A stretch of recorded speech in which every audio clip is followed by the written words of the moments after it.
Good morning to our first episode of Coaches and Coffee, hosted by three former and current high school basketball coaches, where we will pick a topic each week to discuss at length and reach a conclusion of how things have changed in society and sports and any other topic, non-political, of course.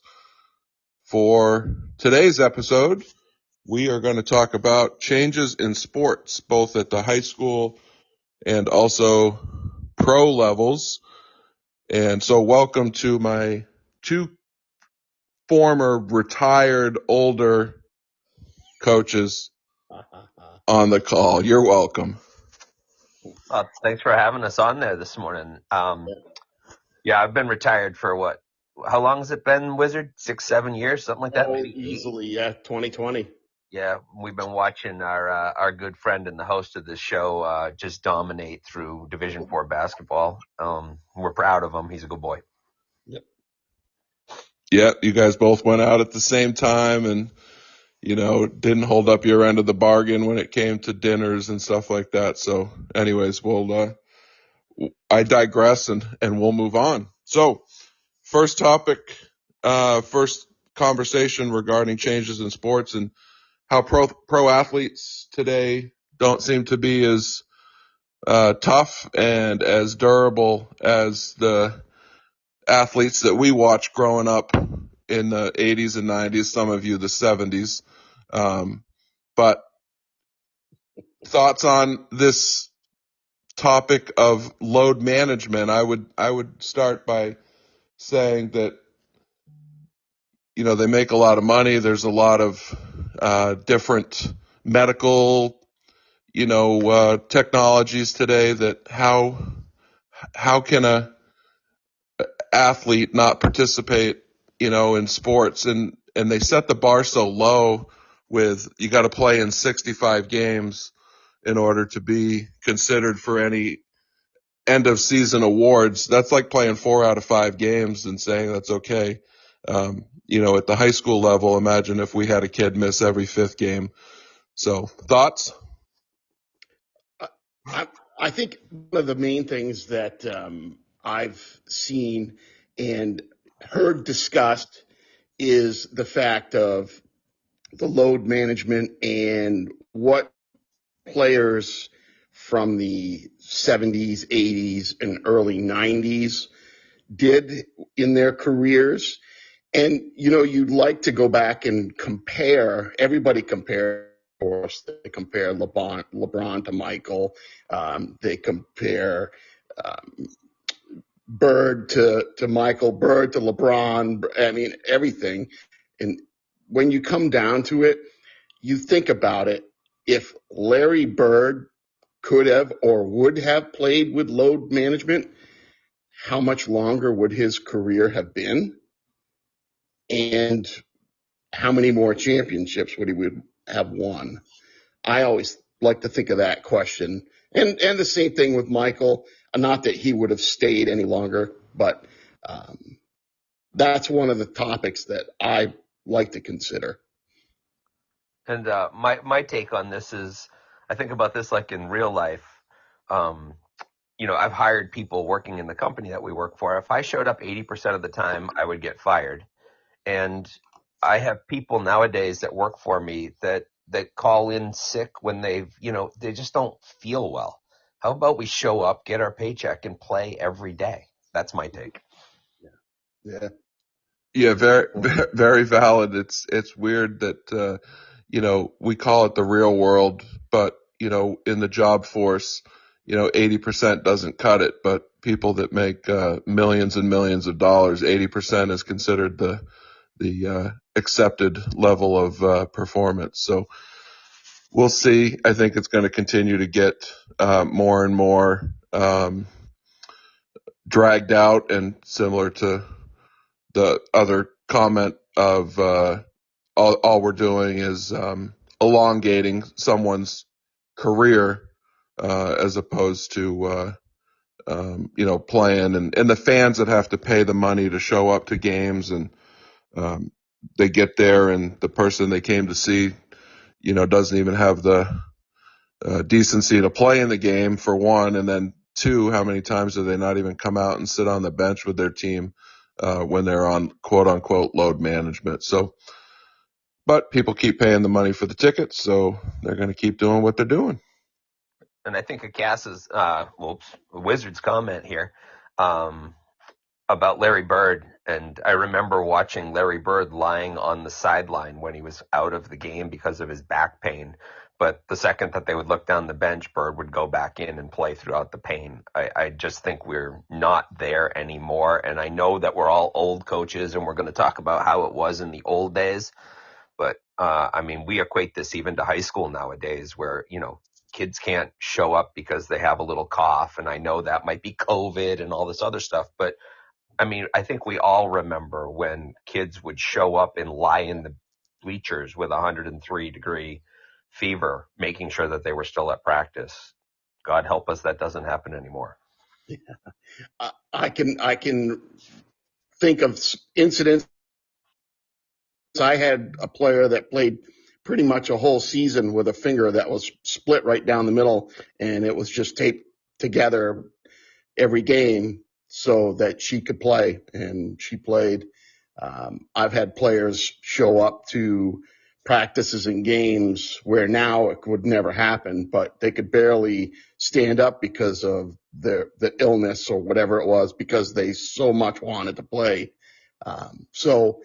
It's tough to compare that because obviously the players aren't getting paid in high school yet, and the players in professional players are, and I think it was Charles Barkley spoke of this when he said, people pay good money to watch players play, and they show up to the game. And like Coach Pryor said earlier, the players aren't playing. That's kind of a kick in the teeth as far as I'm concerned, and puts you in your place as far as where you stand in the real world, because it shows that player really could give a shit about you and your wants and needs. I am thoroughly impressed that we went over 7 minutes before one of us actually swore. So that in itself is an accomplishment on episode 1 today. Well, I do think that we have a quota.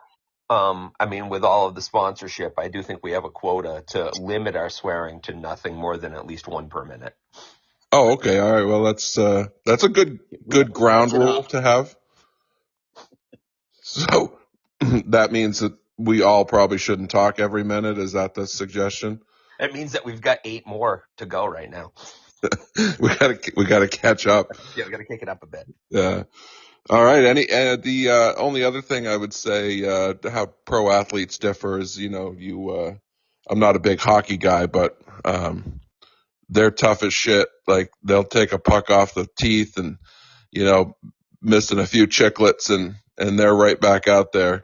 And you get some athletes that have a blister on their finger and they can't proceed to play. So I think to follow that logic is a great thing. And the Wizard was talking about this earlier. Like, we can't compare to high school athletes because they're not paid.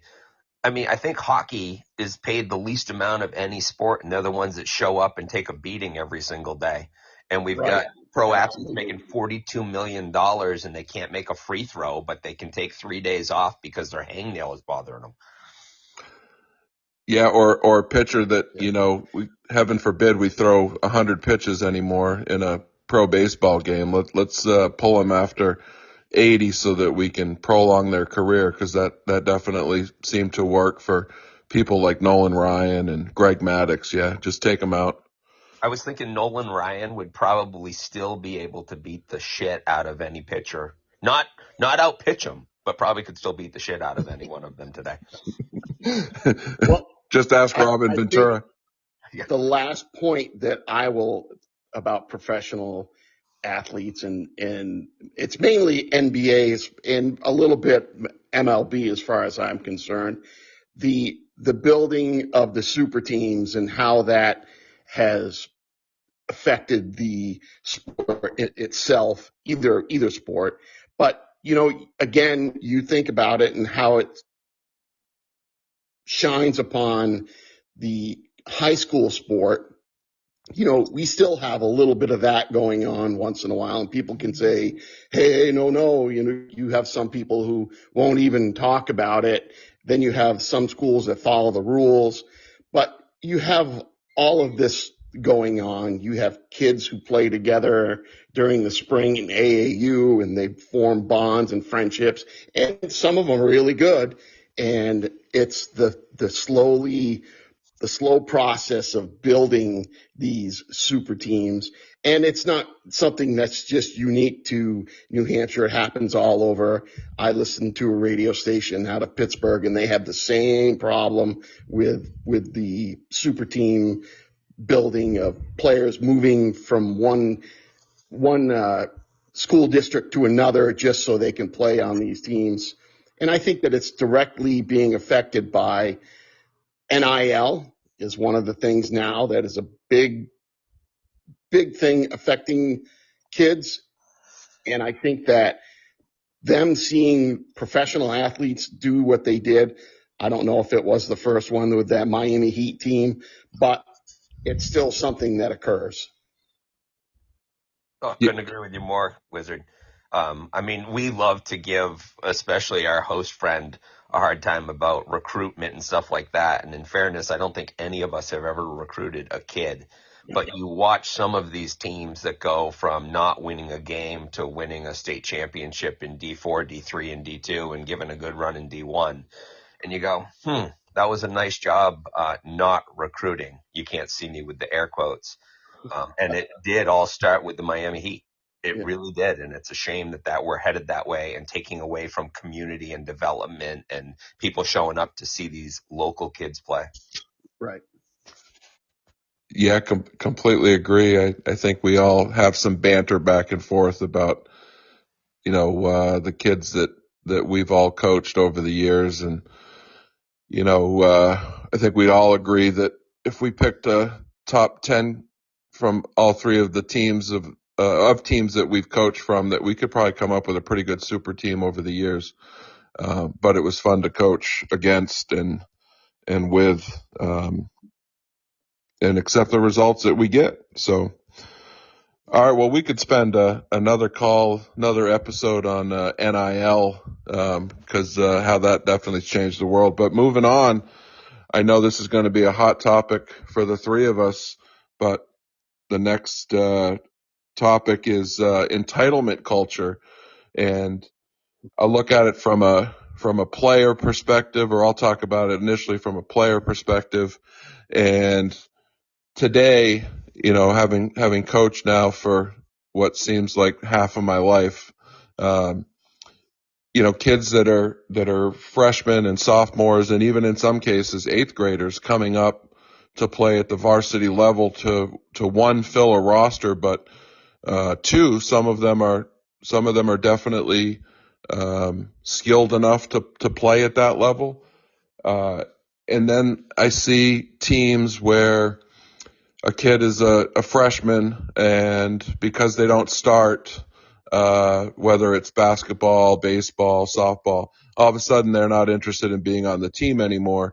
And that was just never the norm growing up. You were fortunate to make a varsity team as a sophomore, let alone as a freshman. And you develop through the JV programs, which become less and less.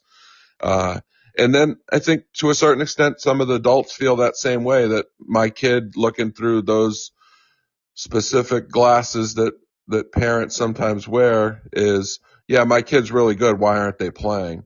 And a comment that I share with parents over the years, and that I learned from a presenter at UNH one year, and said that, I got it figured out. You want your kid to play with the next four best players. So now that we've got that established, let's move on and figure out what's best for the team, not necessarily what's best for an individual player. So you guys have definitely seen, different things when it comes to entitlement, and probably have more examples than the two that I just gave. But would you agree that the culture around entitlement has changed in the last, let's call it, 2 decades? I was going to let the Wizard go first. He has plenty to say about this, especially since you insulted him in not including 7th graders in that. And that's a good point, because a lot of these problems can be attributed to in smaller schools, just the fact that there are not enough numbers to play the varsity level, never mind JV level. Fielding JV teams. I've had to field JV teams where I had starters from my varsity team that had to play on those JV teams just so we could have a JV team. But there also becomes a point with these younger kids, and maybe not as much basketball, but you get a sport like soccer or something like that where there's a little bit more running, a lot more physical contact. I dare say there probably shouldn't be that much physical contact in basketball, but we all know that there's a lot of physical contact. But, these younger kids, they're not really physically developed enough to compete at that level. And you have to be very careful when you're bringing up these kids to get them to play. Now, does it mean that these kids are superstars or really good players? Not in some of the cases that I've seen. They've all been sometimes filling a void because we don't have the bodies. Now, occasionally you do deal with that one player coming through the program that is really good and shines, but you still have to be careful. And I think that comes down to the coaching and communication with parents. Now, I'm going to say these days, right now, the biggest problem is parents, from what I've seen and talking to other coaches. So getting parents to look through those glasses of the coaches and not the glasses that are fogged by the love of their child is difficult.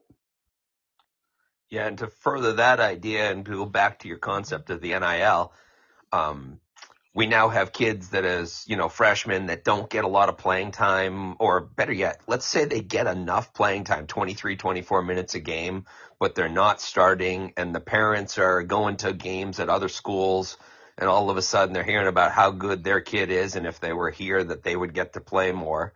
I mean, we've all seen it. We've all seen it a lot. And they go to this other school and end up realizing that their talent is still at the JV level and don't make varsity, and then are coming back to the school that hosted them originally. And it's creating these incredible disturbances because, as you said, and we could do an entire podcast just on parents. And I know as coaches, we have this idea of parents, and 2 of us are parents. But we have to understand, as Coach Pryor said at the start of this, that we're doing the best for our team, and this level of entitlement where you can move from one school to the other hoping that your basket will be filled with more goods is just the wrong way to go. Right.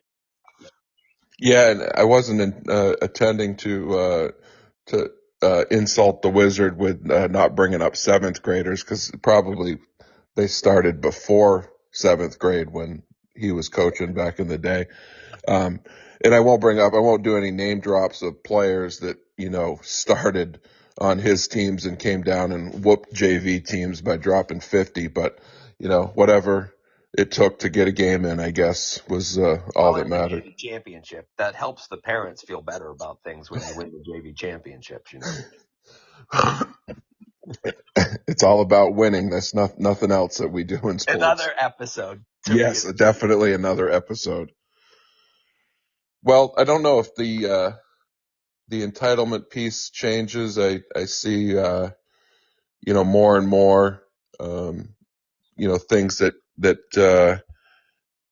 are impacting students and athletes, as a segue into the next topic, which is the adults, and then decisions that adults make that impact these kids. And one of the things that we've always preached is the season starts when it starts, it ends when it ends, and we're expected to be there every day as a coaching staff, and hopefully we lead by example with that.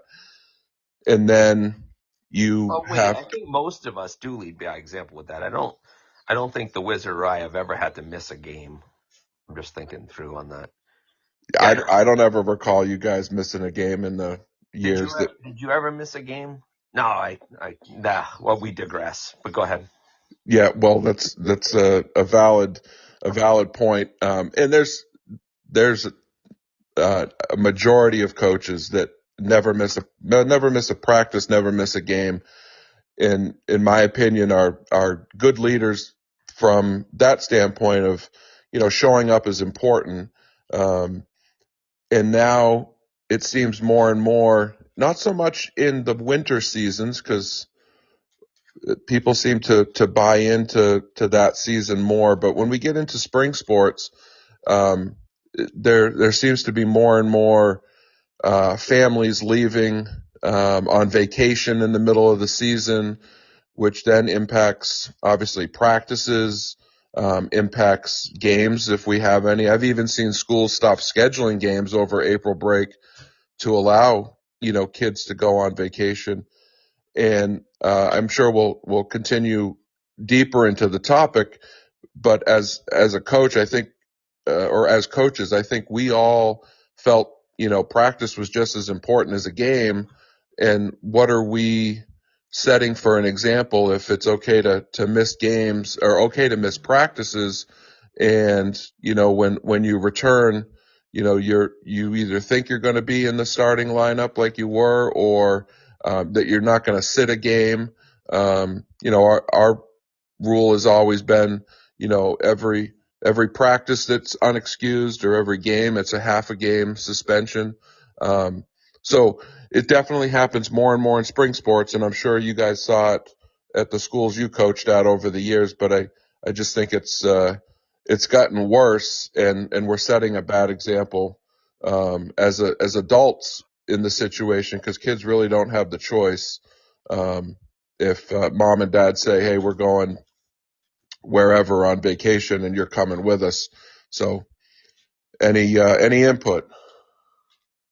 Practice? We're talking about practice? Yes, AI, we are. And I'm not talking about artificial intelligence either. Go ahead, Wizard. You chime in on this one. I'll fill it out in the end. Go ahead. So, again, as we said earlier, we could dedicate one whole episode to probably 3 or 4 episodes talking about parents. But I think one of the biggest things is in regard to what you were referring to, Dale, is the fact that the administration, I think, sets a really good example.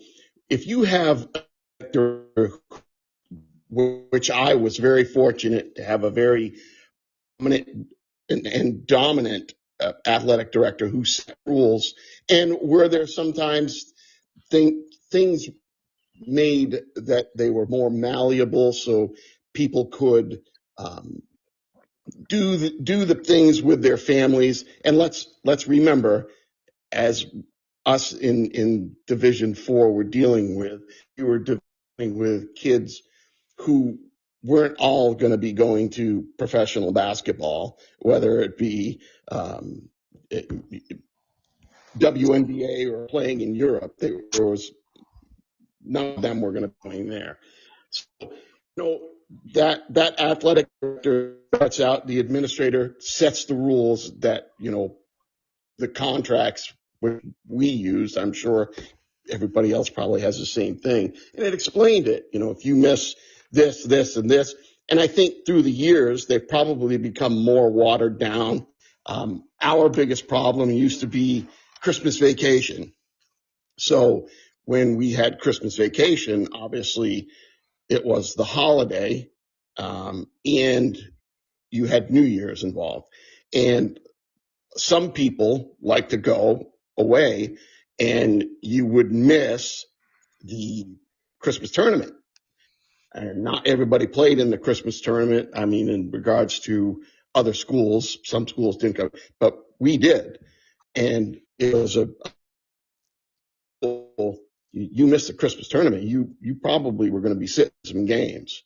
So we had a lot of kids who did not miss just for the simple fact that's it. And I could give multiple examples, but that tournament was one of the ones that was a big, not a big problem, but it presented some hurdles. And thank goodness, a really good athletic director who did not give in on topic. Yeah, before Professor jumps in, I think there's a fine line between family and the things that the winter athletes and coaches go through when we have to do, work around Thanksgiving, as you mentioned, Christmas, New Year's, like all those things, and versus just going away because we're just going to go away versus as opposed to, it's holiday. We want to be with family, and we preach, family, academics, basketball in that order. So it's tough to not sound like a hypocrite and say, yeah, you can go, but you're going to, sit the first game back or what have you. I think, there's definitely, a fine line between, family excused absences versus, just, I want to get away, to quote Southwest Airlines, who's one of our top sponsors. Yeah. Do they even exist anymore? That's a great question. I don't know. Yeah, we used to have Spirit as one of our lead sponsors, and Spirit's gone, so I don't know what to do. We're bringing the Spirit. Yeah, we are. Your comment, Coach, was perfect about, it's family, and then it's school, and then it's basketball. And I think what parents sometimes forget is that family is team too. And I know that that's putting your team on the top, but when you have a great team, and we've all had, I want to say we've all had great teams and great programs. And the reason that they're great is because we consider those teams family. And I think sometimes people don't put enough priority in the idea of a family team where these kids actually want to be together. They want to be on the bus rides together. We should talk about that at some times too. Yeah. Kids don't have to get on the bus anymore. They have any excuse they want to go home. They have any excuse they want to go on a cruise somewhere.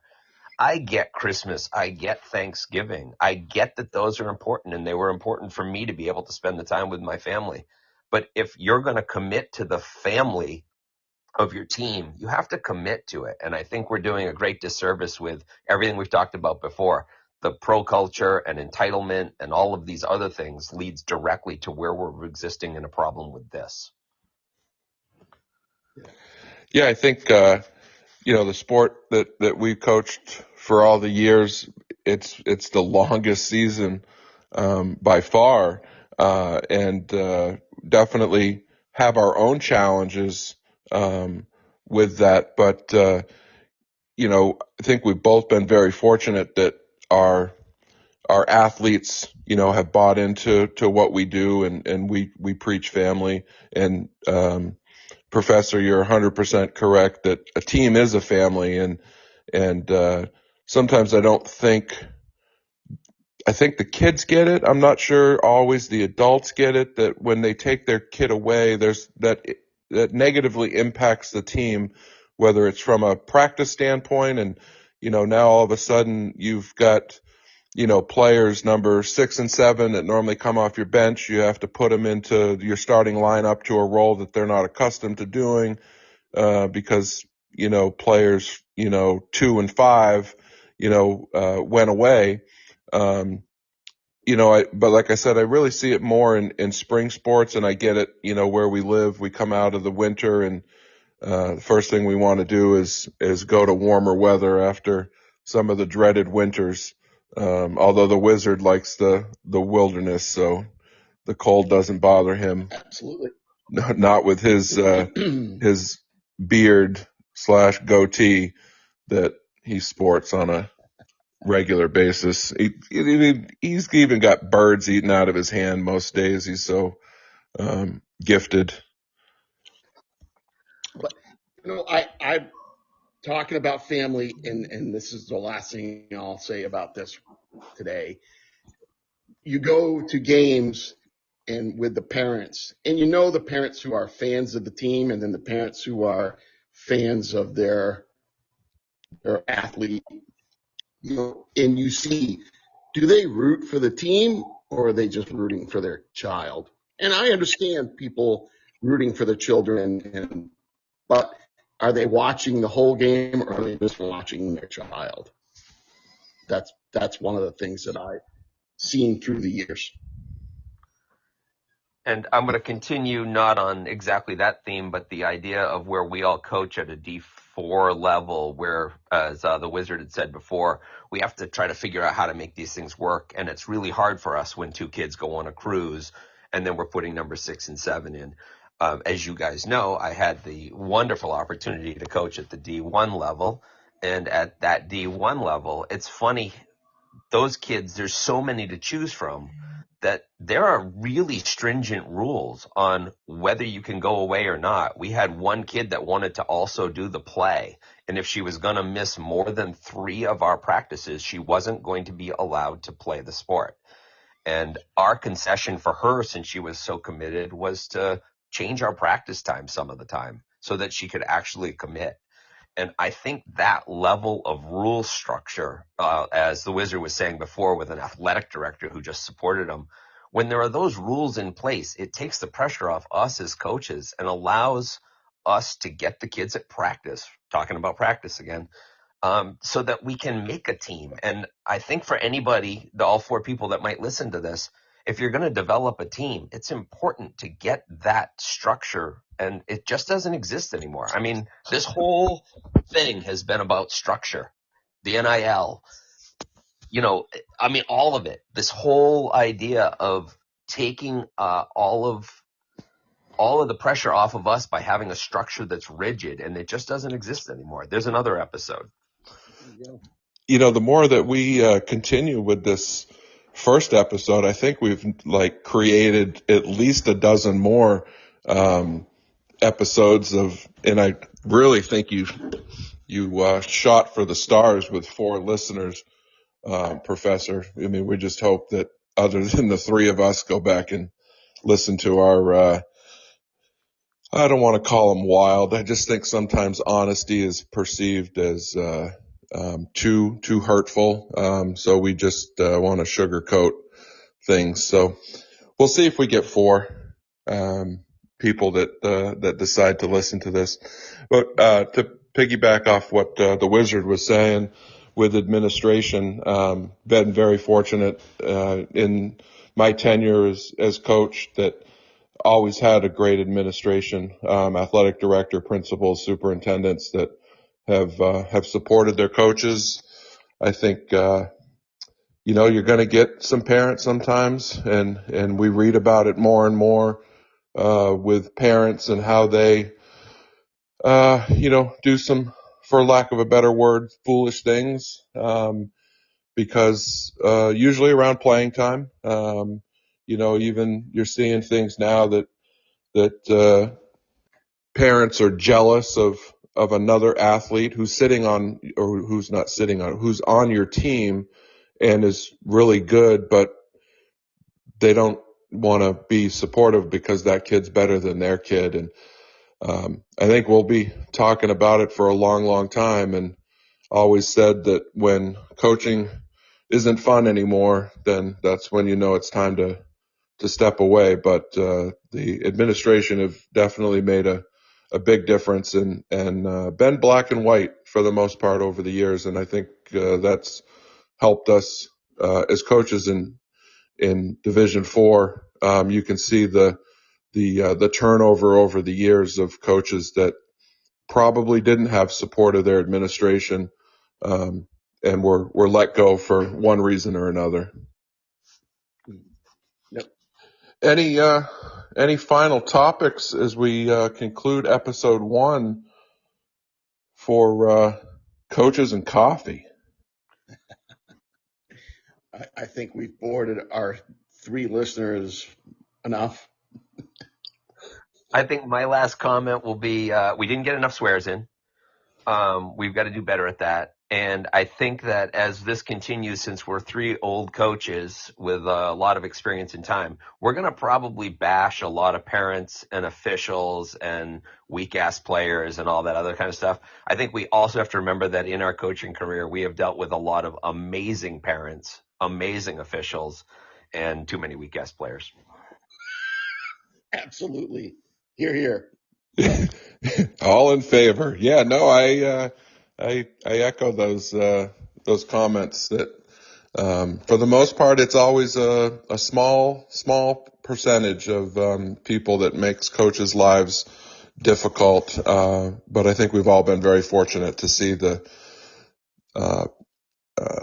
parents that are dedicated to our programs regardless of the role that their kid plays and truly wants to see success for the kids. So all right, as we conclude episode 1 and don't have any time to spend listing the sponsors as we don't have any, but I know Professor is going to be finding us some sponsors before next episode. So, maybe Wizard, the IGA is interested in representing us if you come down off the mountain. Or at least the local liquor store. That's awesome. Some people might have to visit that after listening to this 30+ minute rant of 3 wise men. That could have been a great podcast name too, but some people would have questioned the wise, including our wives probably. So, and we would have probably gotten a whole different group of listeners. Yeah, that is a true statement. Well, I appreciate the 2 of you joining this morning and look forward to many more episodes and many more topics. I'll have to go back and listen to this and jot down all the topics that you guys said we could have a full episode or 10 on. So it'll keep us busy. So